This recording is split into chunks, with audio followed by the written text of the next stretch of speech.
तस्मै देवाधिप्रवन्न अजन्तं ब्रह्मणस्पतिः देवीं वाचमगरेन्द्र देवाः तां विश्वरूपाः पशवो वदन्ते सा नो वन्दे शपोर्चिन्दुः नान्धे गर्वागस्मान् वसुष्वदयतु आं भगानमुहूर्तशोभोस्तु शुभे शोभने मुहूर्ते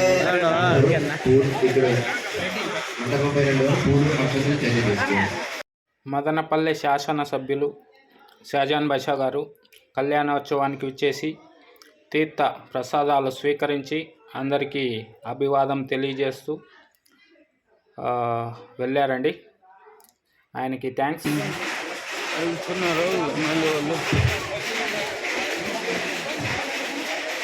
భక్తులందరూ కూడా చేతులు జోడించి నేను ఎలా చెప్తానో అది చెప్తూ ఉండండి. చెప్పండి. శుభే శోభనే ముహూర్తే అద్య బ్రహ్మణః ద్వితీయ ప్రహరార్థే శ్రీ శ్వేత వరాహ కల్పే వైవస్వత మన్వంతరే కలయుగే ప్రథమ పాదే కుంభోద్వైపే భారతవర్షే భరతఖండే దండకారణ్యే విశేషంగా అభిజిత్ ముహూర్తమునందు స్వామివారి యొక్క కళ్యాణానికి ఉత్సవానికి అంతా కూడా ప్రారంభం సంసిద్ధమంతూ కూడా అయ్యింది. దానిలో ప్రథమ పూర్వకంగా ఉండడం సంకల్పం సంకల్ప అని తన మనస్సులో ఏ కోరిక ఏ ప్రార్థన అయితే ఉంటుందో దాని సంకల్ప మూలకంగా చెప్పడం అని చెప్తారు. విశేషంగా చెప్పేటువంటి కర్మల్లో వివాహం చాలా పెద్ద ఘట్టమంట. దీనికంటే వాళ్ళకు ఉన్నతమైనటువంటి ఘట్టం లేదు అని చెప్తుంది. ఎంత విశేషము అని చెప్తే వివాహంలో ఉన్నటువంటి ఒక్కొక్క అడుగు కూడా చాలా ఉన్నతమైనటువంటి స్థితికి చేరడానికి ఉంటుందంట. వివాహంలో పంచదశ కర్మల్లో శ్రేష్టత ఏది చెప్తే వివాహం అంట. ధన్యో గృహస్థాశ్రమ అని శంకర భగవత్పాదాచార్య చెప్తారు. ధన్యో గృహస్థాశ్రమ అని గృహస్థ ఆశ్రమాన్ని పొందినటువంటి వాడు ధన్యుడయ్యాలి. ఎందుకయ్యాని చెప్తే దైవరుణాన్ని తీర్చగలం. ఇలా భగవత్ సేవలు చేసి దైవరుణాన్ని తీర్చవచ్చు అని చెప్తుంది. రెండోది పితృరుణం. మంచి సంతానానికి జన్మనిస్తే పితృరుణం పోతుంది. అందుకనే వివాహం చేసుకుంటే తప్ప పితృరుణం తీరదు. నేను వివాహం చేసుకోనండి అంటూ ఉంటాను, తప్పని. వివాహం చేసుకుంటే మాత్రమే పితృరుణం తీరుతుంది. అలాగే మూడోది ఏదంటే ఋషి రుణం.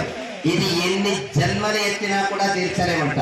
దైవరుణాన్ని కూడా తీర్చేయచ్చు, దైవరుణాన్ని కూడా తీర్చవచ్చు కాక, కానీ ఋషి రుణాన్ని మాత్రం తీర్చలేదు.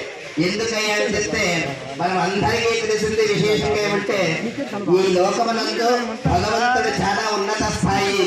కానీ భగవంతుడికి ఉన్నత ఇంద్రాది దేవతలకు ఉన్నత స్థాయి ఎవరికి తెలుసా? ఋషులంట. ఋషులు కనుక లేకపోతే ఈనాడు దేవతలు మనకి తెలిసేవారు కాదంట. నవఖాండ ఋషులు ఒక మహానుభావులు కాదు, భక్తాదులకు చల్లగా మజ్జిగ రెడీ అవుతున్నాయి. ఈశ్వరుడి యొక్క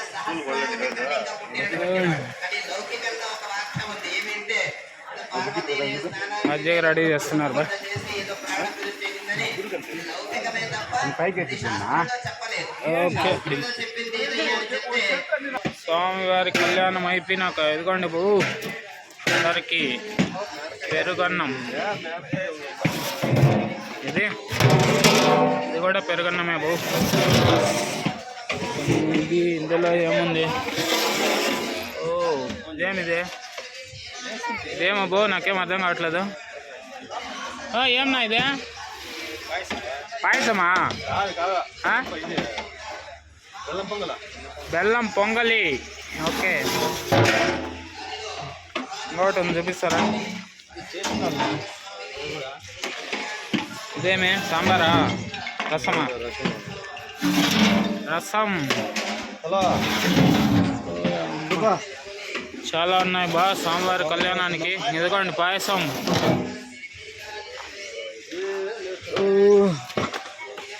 అన్నాలు రెడీ అవుతున్నాయి.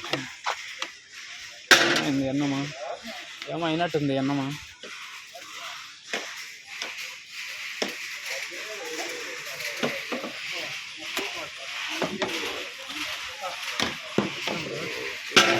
భోజనాలన్నీ రెడీ బా.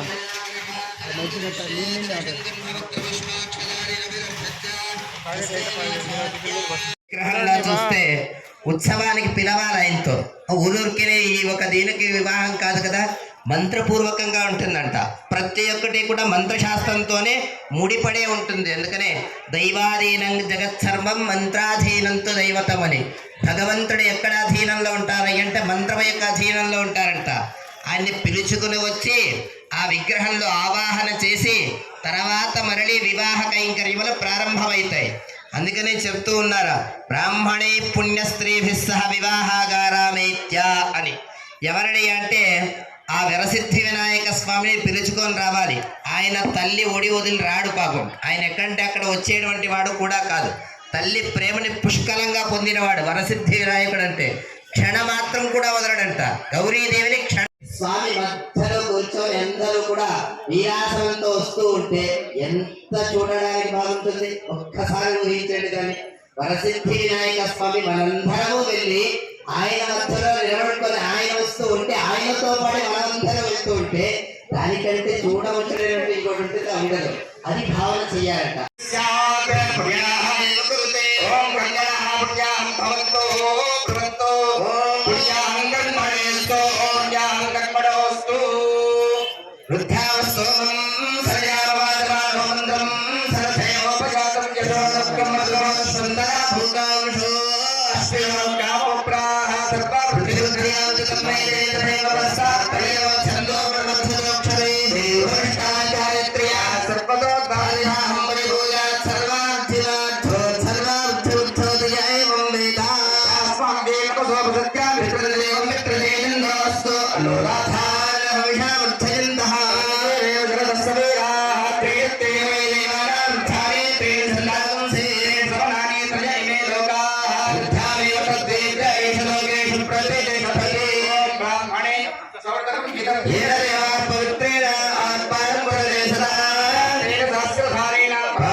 సరైన సమయం అనేది లేకపోతే అవంతయం కూడా శుద్ధి చేసుకోవాలి.